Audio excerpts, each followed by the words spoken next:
Good afternoon, everyone. Over the last month, life has certainly changed for Islanders and for people across the world. It's hard to believe it was only 2 months ago when we launched our 2020 tourism marketing campaign. And we were getting ready for what we had hoped would be another record-breaking tourism season for Prince Edward Island. And now, here we are in the thick of a global pandemic with restricted travel, closed businesses, and with their tourism operators feeling left in the dark, not knowing what the future brings for our island's tourism season that's only a couple months away. As minister responsible for tourism, my heart breaks for our island's tourism industry. I wish I had a crystal ball to ease your worries and your fears and give you all the answers and information you need. But just like you, I too am learning every day how to deal with these unprecedented times. I know I don't have control over what will happen to our island's tourism season this year. But as minister, I know that what I can do is support our tourism industry in every way possible. When my department first learned about the potential impacts COVID-19 could have on our island's tourism industry, we knew we had to take action quickly. Together, Tourism P.E.I. and a consultant engaged with the industry to hear about these issues that they are facing. Gathering this information has helped us pinpoint what supports we need to provide to the industry during these unprecedented times. So with that, today I'm very pleased to share the following supports we have developed from Prince Edward Island's tourism industry. A $50 million tourism assistant loan package. These loans will be provided through Finance P.E.I. with maximum financing of up to $1 million at 4% interest available for working capital. Payments will be deferred for the first 18 months, and we've set up a special fund through Tourism P.E.I. to cover interest costs over this period. The total value of interest payments will be approximately $3 million. Today, we're also rolling out a new tourism interest relief program. This $10 million program will help our island tourism operators cover their interest costs on existing loans for up to 18 months. These can be loans they have with their local bank or credit union, as well as loans through BDC and Finance P.E.I. While no one knows what the future holds for our island tourism season, a key item Tourism P.E.I. remains focused on during this unprecedented time is preparation. We want to make sure we have done everything we possibly can to be prepared for when life returns to somewhat normal.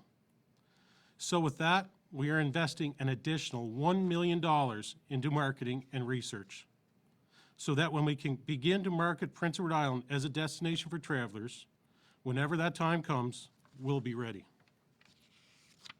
We know that tourism operators are required to pay a variety of fees every year. Today, I'm happy to share that we will be waiving all licensing fees, inspection fees, marketing fees, and signage fees for tourism operators. For those who have already paid these fees for the 2020 season, you will be reimbursed. In total, we'll be refunding $2 million back into the pockets of tourism operators. We know tourism operators are experiencing significant financial pressures right now, and we hope by waiving these fees, it can help alleviate a bit of that pressure. I feel the need to recognize that with all the supports we announced today, we know there's still no simple solution that will solve all the problems the tourism industry is currently facing. Our hope is that today's supports can help prepare the tourism industry for the upcoming season, without knowing exactly what this year's season will look like. Like I said before, I do wish I had a crystal ball to solve everyone's problems and give everyone the answers they need. But what I can promise is that my department will continue to work hard every day to figure out what we can do to support Islanders during these challenging times. As we continue to work together, we will get through this together. Thank you, and now I'll pass it over to Minister Thompson. Thank you, Minister MacKay. That was an excellent announcement. For many islanders, COVID-19 interrupted their ability to work. Whether they've been laid off, unable to find work, or had a delay in their start to their seasonal employment. This has made it difficult to put food on the table and help their families, among others, with financial strains. As government, we are committed to being there for islanders during these especially challenging times. Over the past few weeks, we've put together programs in place in an effort to help ease the burden of COVID-19. We have also seen communities, industries, organizations come together to support islanders in many ways as they can. As islanders, we share the deep sense of love for neighbors and our natural instinct to support one another, especially during difficult times. Last weekend, I was fortunate enough to be a part of an incredible act of generosity from our agricultural community to support islanders in need. Prince Edward Island Potato Board, Amalgamated Dairies Limited, and the Department of Agriculture and Land, with the support of the Department of Transportation, Infrastructure and Energy, collaborated to create the Island Producers Helping Islanders Initiative. Through this partnership, 3,000 islanders and families received care package that included 2-liter container of milk, a package of cheese, and 10 pounds of potatoes from locations in Charlottetown and Summerside. These care packages were given out at drive-through locations in Charlottetown and Summerside with no questions asked. Through this act, we have been able to assist people in need, and producers have been able to share their products with islanders. Unlike many dairy industry across this country, I'm pleased that our dairy industry has been able to make use of their excess product in a way that benefits community without needing to dispose of any of it. While last weekend initiative supported many island families, we know that many more are in need as they face challenges created by this global pandemic. We know that many were unable to travel to pick up the care packages last weekend. With that in mind, I am pleased to announce our community partners, ADL and the Potato Board, have come on board to help us offer this initiative again. This Saturday, April 18th, we'll be holding a second Island Producer Helping Islanders care package at three different drive-through locations. From 10 a.m. to 1 p.m., while supplies last, islanders can pick up packages at the following location: Bluefield High School, West Isle High School, and Brudenell Golf and Resort. Each location will be giving away 1,500 care packages that include a container of milk, a package of cheese, and a bag of potatoes. This week, we'll expand our reach by working with groups that assist vulnerable islanders who may not have transportation to the event. We will work with them to try to set aside packages for delivery to people in need. We will be promoting this weekend's event over the coming days and encouraging islanders to share this information with anyone who may be in need. This effort wouldn't happen without the generosity of our food producers and the efforts of a lot of people. I want to thank everyone that's making this possible. Hopefully this act of kindness will make even the smallest difference for island families. It's together we can do great things for our communities and each other. Before we open it up to questions, I do have a few other updates to pass along. Following up from the announcement from earlier this afternoon, I would like to clarify a few things with respect to individuals traveling to Prince Edward Island. Essential workers traveling to Prince Edward Island do not need to contact EMO in advance. EMO will be responding to individuals with travel-related inquiries, hopefully within 24 hours. There have been numerous calls and emails sent to EMO in the past 2 hours, and staff are doing their best to respond to them as quickly as possible. EMO is only fielding travel-related inquiries. All other inquiries to COVID, including information about programs, supports, should be directed to the toll-free information line or visit COVID webpage at the provincial site. Island Waste Watch Management. As the weather continues to get warmer and the snow clears, crews in the department are noticing a lot more garbage and debris littering the ground in our communities. A reminder to Islanders that littering and dumping is illegal. The Island Waste Watch Management Corporation would like also to remind Islanders the following. Sorting properly is important. Sites continue to be closed to the public. If waste carts are rejected, please resort for the next scheduled collection.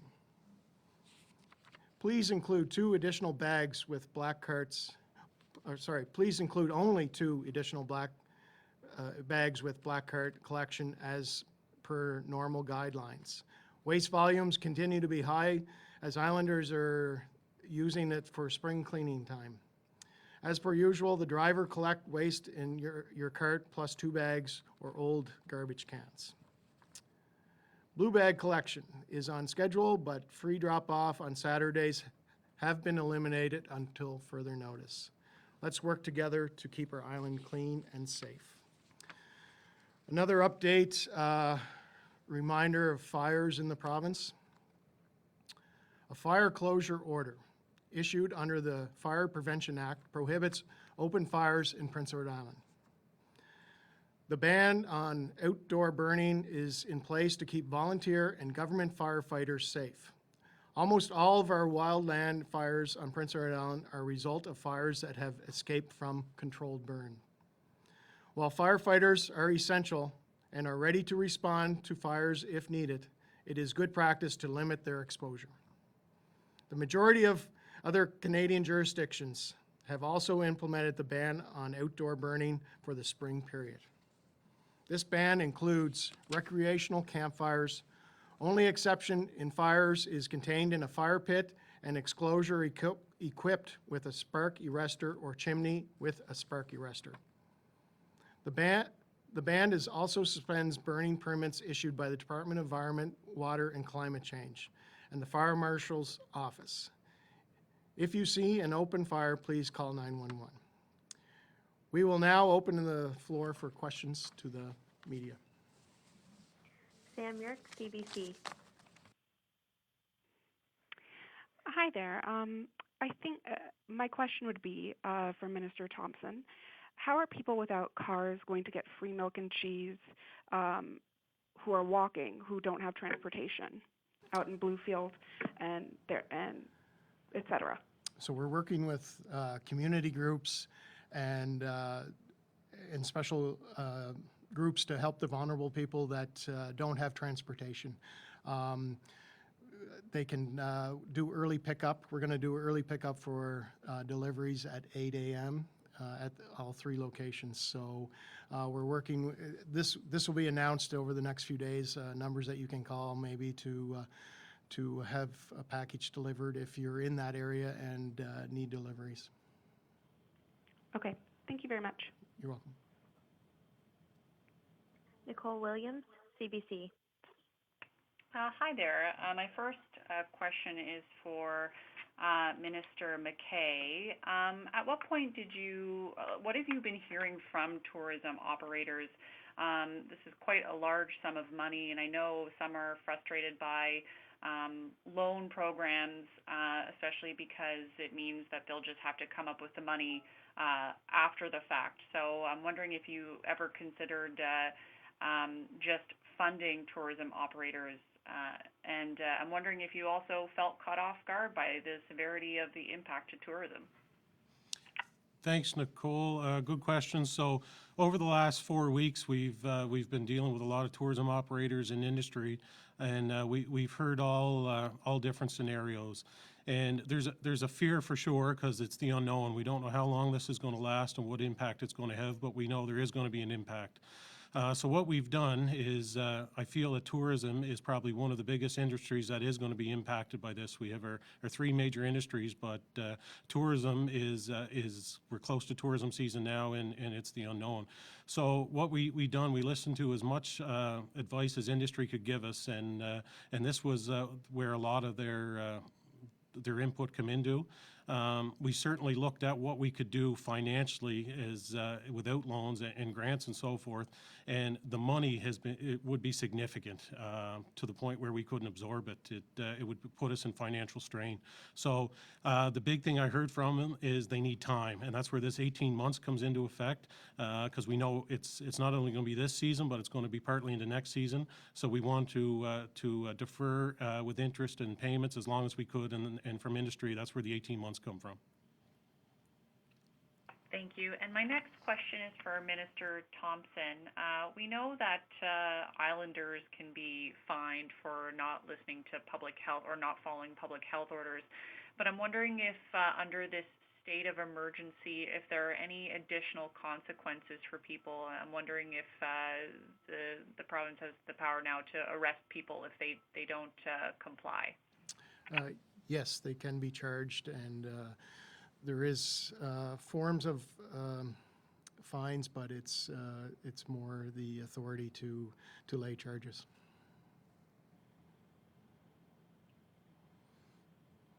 Rachel Collier, Eastern Graphic. Hi, I have a question for Mr. Thompson, and I'm just curious about the care packages. How much money is the province contributing to those packages or other resources for the initiative? So it's a three-way partnership with government, ADL, and the Potato Board. We're all in this together, and the commodity groups have really stepped up. They have extra product right now that they have to move, and they came to us with this initiative, and we're helping it out through, it's our manpower that's helping organize and deliver the product, but it's a lot of donation. A lot of it's donated from the producers. So. Okay, so a lot of it. Do you have any, like, a percentage? Are you funding any of it, or is it mostly those who are donating? No, it's a three-way partnership. It's we're kind of working it that way. Okay, thanks. Stu Neepy, The Guardian. Hi, good afternoon to you both. First question to Minister MacKay. Wondering if you have numbers, I guess, for tourism operators and P.E.I. of how much dollars have been lost, I guess, by operators so far up to date, and I guess how many jobs have been lost in the tourism industry alone up to now? Thank you, Stu. We don't have any exact numbers, but what we've been hearing from operators is, especially in the accommodation sector, that there's been a lot of bookings lost, so a lot of deposits have gone back, and the season's still up in the air. So we don't have any final numbers, but we're getting calls daily from industry and different groups as well to kind of tell us what they're going through, so we can learn from it. The department's fielding calls every day on this. And like I say, it's the unknown. We're still confident that we're going to have somewhat of a tourism season. That's what we're working towards. So now we're just trying our best to help these operators get open when the time comes and market P.E.I. the best we can, that we can grab some of that season when it's left. Okay, thanks for that. And second question to Minister Thompson. So earlier today, you'd mentioned that part of the reason for having a state of emergency declared was to sort of, I guess, give some of the staff resources of the Chief Public Health Office a bit of a break. So I guess I'm wondering does that mean that there will be sort of a reallocation of, say, EMO staff to some of the roles that CPHO staff have been doing? Or if it's just to basically allow people to have like a weekend or just a bit of a break from the overstretching stuff that was mentioned. It's a combination. It's not a full takeover of the borders, but we're working with CPHO on that. We're fielding the calls about non-essential travel. And EMO is taking charge of that. So it's not a complete takeover, but we're working in complementary with CPHO on this. Okay, thanks. Carrie Wynn, Ocean 100. Good afternoon, gentlemen. My first question is for Minister Thompson, again referencing the 1:30 news conference and declaring the state of emergency. That's in effect until April 30th at 11:59, I believe you said. So following that into May and June, that's when we really start to see traffic ramp up for the tourism industry. Is there a possibility that that state of emergency could go past April 30th and those screening measures would still be in place as restrictive as they are now? Yeah, we put the 14 days in there to see how it's going to work. And after the 14 days, we can extend it or we can terminate it. But of course, we're still going to be in the health emergency, the state of public health emergency, of course. And so we have the option to extend it past the 14 days, of course. That'll be a cabinet decision. My next question then is for Minister MacKay. Referencing the $50 million tourism industry fund that you announced today, and payments being deferred for 18 months, the maximum is $1 million that people can apply for. But what other qualifications does a tourism operator need in order to qualify for any of that funding? Thank you, Carrie Wynn. So what we're doing right now is developing the criteria. What we're trying to do is help as many tourism operators out as we can, possibly ones that might have had problems getting financing in the past through Finance P.E.I.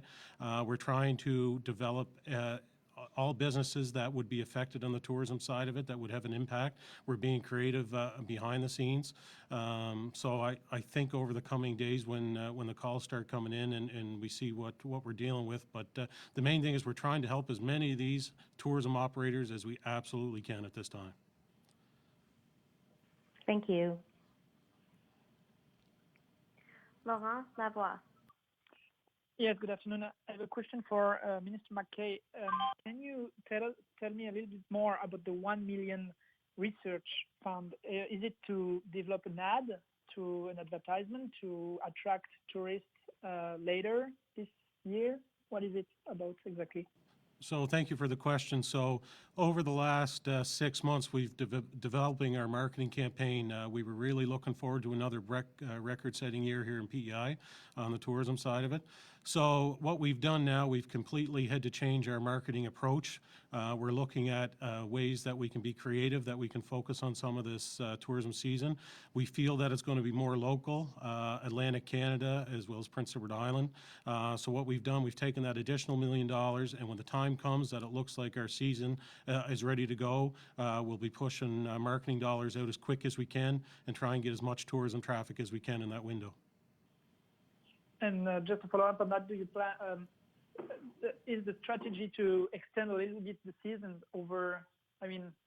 Later this fall? Yes, most definitely. We're going to try and get as long-term a season as we can out of this. And the marketing team's working behind the scenes right now. They've been working on this over the last few weeks.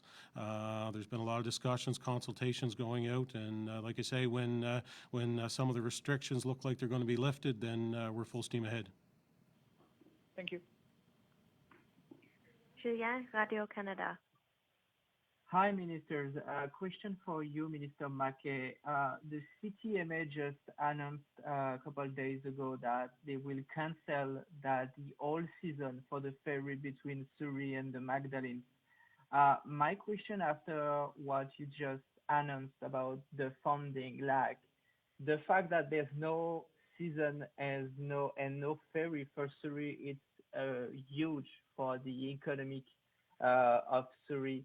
Who will be really able, to apply for these funds? Because in Surrey, everybody is living from this ferry, the revenues from this ferry is like, we can speak about the hotels, the restaurants, but the gas station, maybe the grocery store. Who will be able to apply to this fund? Thank you for the question. I was under the understanding that the ferry was only canceled to June. So I didn't realize they had canceled all summer. I thought it was just until June. So I'm going to have to verify that. But yeah, Surrey obviously depends on the ferry traffic there. I spent quite a bit of time in Surrey last summer touring some of the tourism operations. We can see that there's definitely an impact going to be had there if the ferry shut down completely. So all them tourism operations in Surrey, they can apply for this money as well. Like I say, we're trying to help as many tourism operations across PEI as we can. Yeah, so the season is shut down until the end of September for the ferry season. Is it a possibility maybe for you, for the province, to give maybe an extra funding just for the town of Surrey to help them to go through this difficult time? Thanks for the question. All our funding would cover island-wide, so no community be any different. Like I say, any of these tourism operators in Surrey that are impacted can certainly come and apply. We're going to try and help as many island organizations and tourism operators as we can. Thank you. That's it for questions, everyone. Thank you all Islanders for tuning in. Until we see you again, stay safe and healthy. Thank you.